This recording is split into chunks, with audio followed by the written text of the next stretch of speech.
What's up everyone, welcome to another Kimono video, and today we are talking about Storm, Earth's Mightiest Mutant. This is written by Murewa Ayodele and art by Federica Mancine. Apologies for some probable mispronunciations. So this takes place in the Shadows of Tomorrow timeline, which there have been some releases already in like the X-Men mainline. There's also a Rogue series.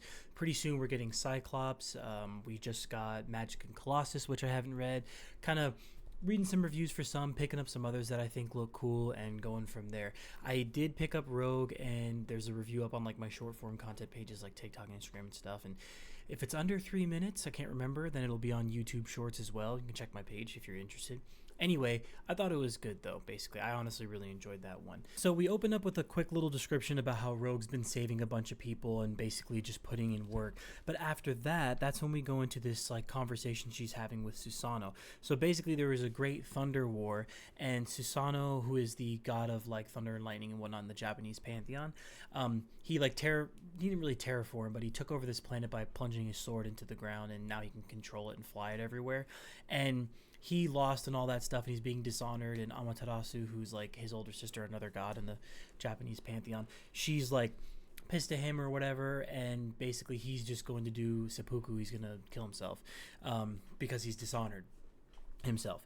So he kind of wants Storm to do it though, like to take his head, and she doesn't really want to. So he already knew that was going to happen. So he kind of is like, all right, I'm going to plunge this planet into Earth if you don't help me. She comes up with this elaborate plan that she already kind of knew. It's like some Batman level planning, I guess. Anyway, she kind of already knew that and had some homies, but they had a little tea session. It was really like a heavy duty god level muscle relaxer. They fought him. They imprisoned him in a pocket dimension instead of giving him what he wanted, which was, killing him basically. So that's what really sets up the premise of the story. Now, my overall feeling so far is, first, in opening the page, I love Storm. I think she's badass, so I was excited for it. But we see Susanoo, and I also love gods and goddesses and stuff, and I think the Japanese pantheon is really cool. So when I saw Susanoo, I was like, ooh, that's tough. Art is really solid too. And I didn't expect it to start this way, but I'm also jumping on to a lot of X-Men comics myself, so there's probably some things I missed in the past. Regardless though, basically I thought that stuff was cool, but then we start jumping from, I don't know, place to place. Like we have this mother who's consoling her children, who's also a hero, and she's going to go help a city that's under attack, and they're going back and forth. We had this random interaction with a couple in a house, and they both ended up dying, and Scarlet Witch is there to investigate. Basically, I'm kind of all over the place with this. I'm having trouble really following what's going on. And I know the main storyline, which I explained in the beginning with Susanoo and everything, but why are we flashing to this couple? And I get the mother, because the city's under attack, and Storm ends up showing up after, so that eventually made some sense. But basically, we're doing a lot of cuts. Like every page, we're getting this different scene. And so my first thought about halfway through the book was like, this is kind of all over the place. But anyway, we end up getting to a whole attack that's going on this like kind of coastal city, and Storm is there and she's fighting and whatnot. She has some cool fight moments. She's contemplating if she made the right decision about Susanoo and all that. Anyway, the whole place is under attack. That mom that we talked about before is also helping out. Anyway, one of Susanoo's like sisters, not Amaterasu, someone else, she is revealed to be the one attacking, and the reason why she's attacking is because she's also mad that Susanoo was in prison, and she's like, Storm, you should have done what Susanoo asked, and now I'm going to destroy one city every 5 days on your Earth until you let him go. And she's like, a little bit before, she noticed that there was like only the parts closest to the water were attacked. Turns out that the sister reveals it is an illusion, and she like clowns Storm for not noticing, and it's actually only the coastal part that was left okay, and the entirety of the inner city was completely destroyed. Bunch of people dead, massive attack. We then cut to Storm like in her house, and she's like really, really sad because she feels like she fucked up, all that stuff, obviously. The mom, for example, she ended up dying. She's trying to console the kids, but the kids like, save your breath. It just didn't work out well. And then in the very end, the very last page, we have Scarlet Witch show up, and she's like, Storm, what did you do? So the main plot line basically with all this, I think that the whole war and everything with Susanoo, regarding Susanoo is really cool.